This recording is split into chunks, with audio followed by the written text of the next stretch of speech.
All right. Hope everyone who celebrates had a Merry Christmas. We've got three college football bowls and an NFL game to discuss Thursday. Plus, I'll sneak in a little NBA as well for you. Let's get it going. 2 p.m. Eastern. We've got the Game Above Sports Bowl in Detroit, Michigan. Pitt versus Toledo. Tough game to handicap because we do not know the status of Pitt quarterback Eli Holstein and whether or not he'll be playing today. You would think if he was, they might have announced it. Could be some gamesmanship. But if Holstein can't go, then the Panthers will be down to their third string quarterback. The backup is also hurt. That's probably why we've seen this line get bet down a couple points from Pitt -9 to -7. The total has come down a couple points as well from 52 to 50. What we do know, the Panthers were 1-7-0 straight up, ranked 18th in the country. I played against them that week as 7.5 point underdogs at SMU. They got drilled 48-25. Pitt has not won since. They come into the bowl on a 5-game losing streak. Now, I don't really love this Toledo team either. In full candor, their offense scored 15 points or less 4 of the last 7 games. They cannot run the ball. Quarterback Tucker Gleason, very up and down, hit or miss. By the way, these two coaches are a combined, Narduzzi and Candle are a combined 4-9 against the spread in bowls. So if you got to look for a unique way to play this sports bowl. I would consider the first half under.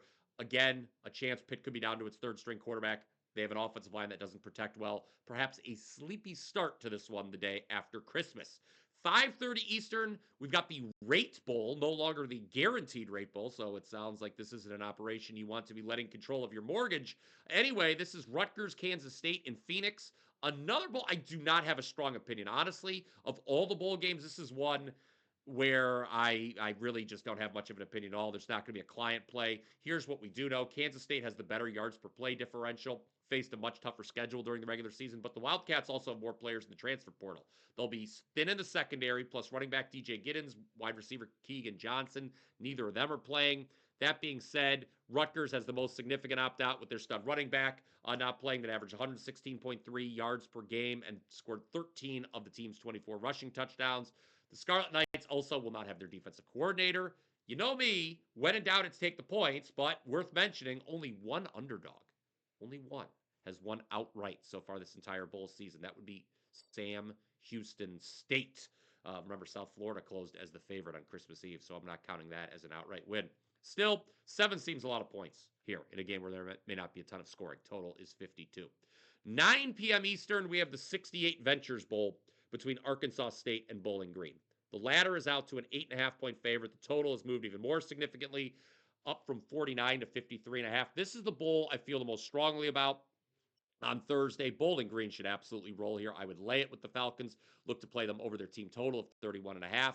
Also, for those of you who can bet player props, look for Harold Fannin Jr. overs, the standout Bowling Green tight end. He needs just 11 yards to set the single season record at the position. He also needs 12 receptions to end up with the most ever in a season for a college tight end. So maybe the reception market is one to potentially target.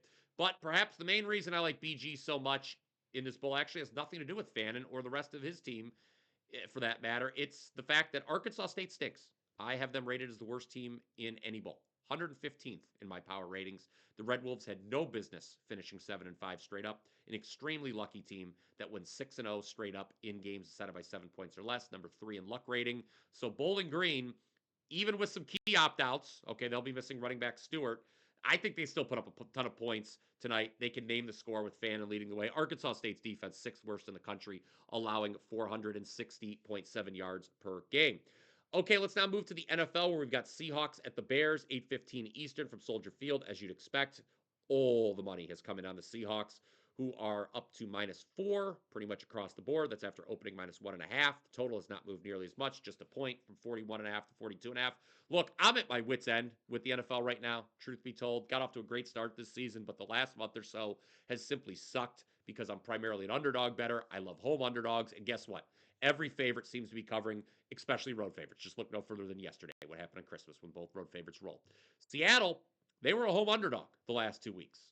They didn't cover either game. Now, admittedly, those were against Green Bay and Minnesota, 2 top-tier teams. But now Seattle's a road favorite. This is the first time in 11 weeks Seattle's a favorite of any kind. This team that lost outright to the Giants earlier this year. All I'll say is I make this line closer to pick 'em, thus the values on the Bears from where I set. There's a decent chance I end up playing Chicago in some form or fashion. On the morning wager, we talked about our best bet with Seattle first quarter. Okay, the Bears don't get off to a strong start, but it is hard for me to stomach Seattle being this laying more than a field goal on the road. Again, a team that has not been favored in the last 11 weeks.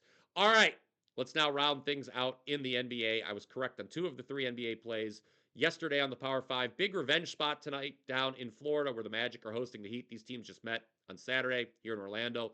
The Magic, who are without their 2 leading scorers, were able to erase the 25-point deficit and win 121-114. Next game saw Orlando erase a 15-point halftime deficit to beat Boston, also here at home. But here's the thing, guys. The Magic are now without both Wagner brothers as well as Paolo Banchero. That's 66 points per game missing from the lineup. We owe them one, quote, end quote, is what Heat guard Tyler Hero had to say about this matchup. I know the Magic are 12-2 straight up at home, but I like Miami a lot in this revenge spot. Okay, comment down below with your thoughts on those matchups I just ran through. Then head on over to wt.buzz/BP where you'll find all of my selections for Thursday and beyond. Of course, the big one, 5% max bet I've got on the college football playoff quarterfinals. Not only am I still number 1 at WagerTalk in college football over the last 13 months, I'm 9-3, 75% with these max bets in football, NFL plus college during that time as well. 2-0 with 5% plays during the CFB regular season. That was Texas Tech over Arizona State, Fresno State over Colorado State. These do not come around often, these 5% max bets. So take advantage now. WT.buzz/BP. That's going to do it for Thursday's edition of the Power 5. Smash that like button if you enjoyed it. Make sure you're subscribed to the WagerTalk YouTube channel. And until next time, guys, let's cash some tickets.